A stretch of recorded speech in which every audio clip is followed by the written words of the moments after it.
欢迎来到热点新闻频道，请订阅并关注以获取最新资讯。侯明昊遭私生追车恶意逼停，粉丝痛斥工作室不作为。近日，演员侯明昊因遭私生粉追车恶意逼停事件登上热搜，引发全网热议。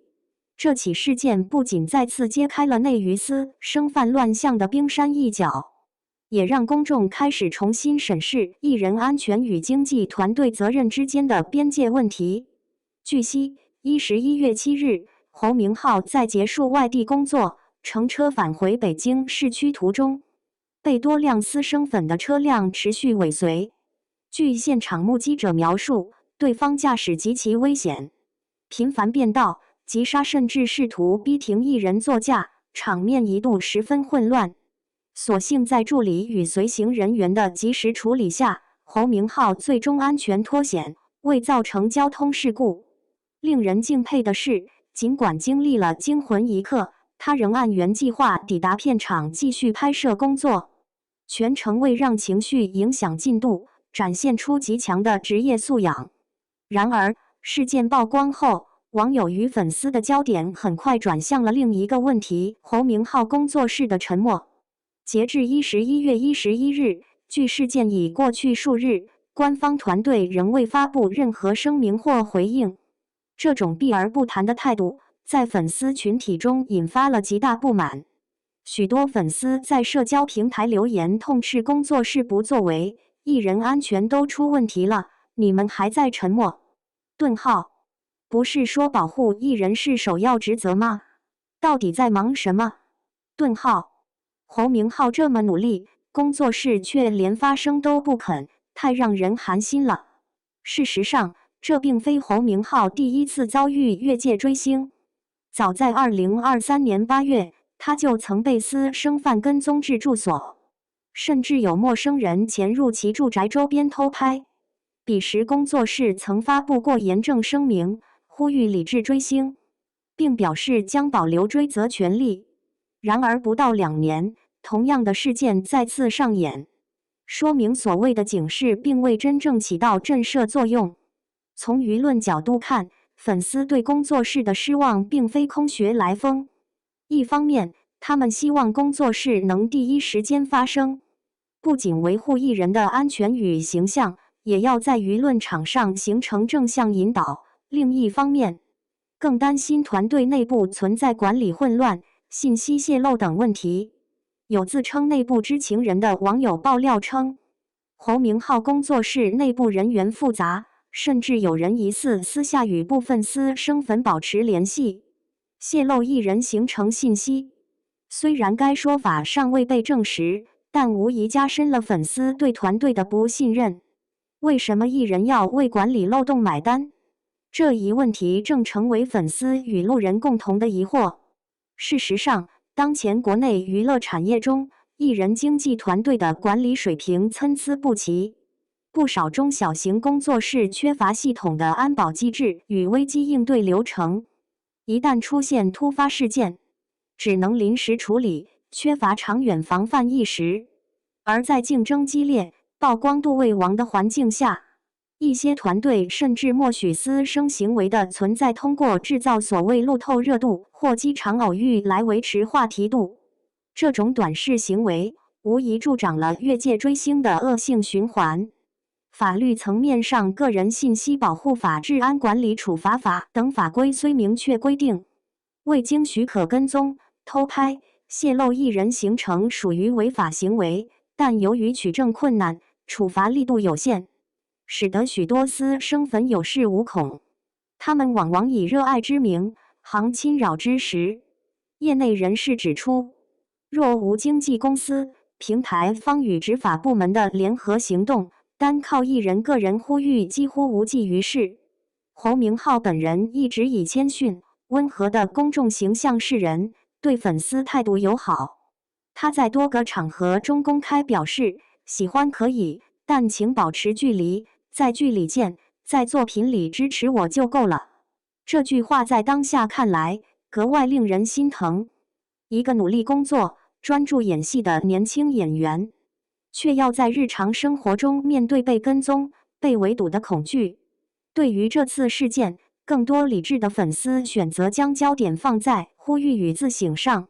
他们自发组织抵制私生行为的倡议活动，在各大平台上打出理智追星、拒绝越界的话题标签，并联名敦促工作室尽快改善安保措施，制定艺人行程保护机制。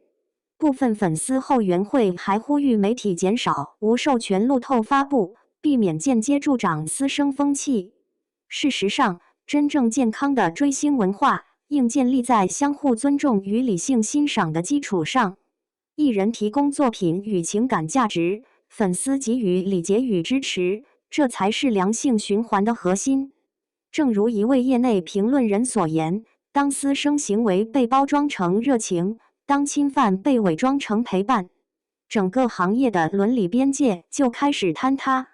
目前，公众仍在等待侯明昊工作室的正式回应。无论结果如何，这起事件已为娱乐圈再次敲响警钟，艺人安全不应依靠粉丝的舆论推动，而应成为团队管理的基本职责。希望这次的沉默能换来真正的整改，而不是下一次更严重的惊魂事件。在理智追星的呼声愈发强烈的今天，每一位艺人都值得被温柔以待，而真正的喜欢不是靠近身体去证明，而是用尊重的距离去守护。欢迎来到热点新闻频道，请订阅并关注以获取最新资讯。谁还敢说侯明昊是靠脸吃饭？哭戏虐到心颤，醉酒萌到肝颤，这男人太会演。这年头，没点精分式演技都不敢说自己是演员，而侯明昊绝对是其中把剧抛脸完成连续剧的王者，上一秒还是一人之下里慵懒摆烂的王爷道长，下一秒就成了大梦归离里魅惑众生的千年妖王赵远洲。最近又在入青云里化身调戏疯批纪博仔，让观众集体陷入角色分裂症，这真是同一个人。首先，醉酒戏演成反蒙差教科书，别的仙侠男主醉酒是邪魅狂狷，侯明昊偏要另辟蹊径。纪博仔喝高后眼神懵懂如迷路小狗，扯衣角慢半拍的动作奶气十足，偏偏还带着本作超凶的倔强。网友锐评以为是霸总文学，结果撞上萌宠直播现场。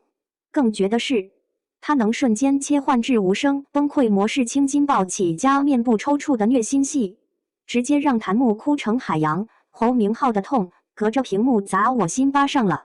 其次，哭戏界的破碎感批发商。如果说别人的哭戏是洪水决堤，侯明昊就是精准控制的水龙头。纪博仔在姻缘时前眼眶通红，却强忍泪水的克制。赵远洲笑着落泪，又突然自扇耳光的疯批美感，每一种都让观众捂着胸口喊救命。更离谱的是，他连哭戏都要卷出差异化。王爷的泪是看透世事的疏离，赵远洲的泪是千年孤寂的释放。建议内娱小生直接抄笔记。再来看声线卷出角色身份证。当某些演员用配音撑起半壁江山，侯明昊早已偷偷修炼成人形变声器。王爷的京腔慵懒如午后阳光，赵远洲的低沉气声像午夜蛊毒，纪博仔的苏感音色则完美拿捏风流与纯爱的临界点。粉丝疯狂玩梗，建议严查侯明昊的喉咙是不是住了一支配音团队。惊喜之处，即兴发挥让导演狂喜。入青云里一场仅有7字台词的赴死戏，被他加成高光时刻。决转身后突然停步却不回头的细节，把角色的挣扎演得淋漓尽致。网友笑称，这届演员太卷了，连剧本空白处都能脑补出奥斯卡现场。有争议，人家根本不在意。总有人吐槽他古风扮永久，但启航里的硬汉形象早已暗戳戳破局。至于数据争议，纪博仔角色贡献度是否真达46%不重要，反正优酷 Q3 拉新冠军的奖杯是真的。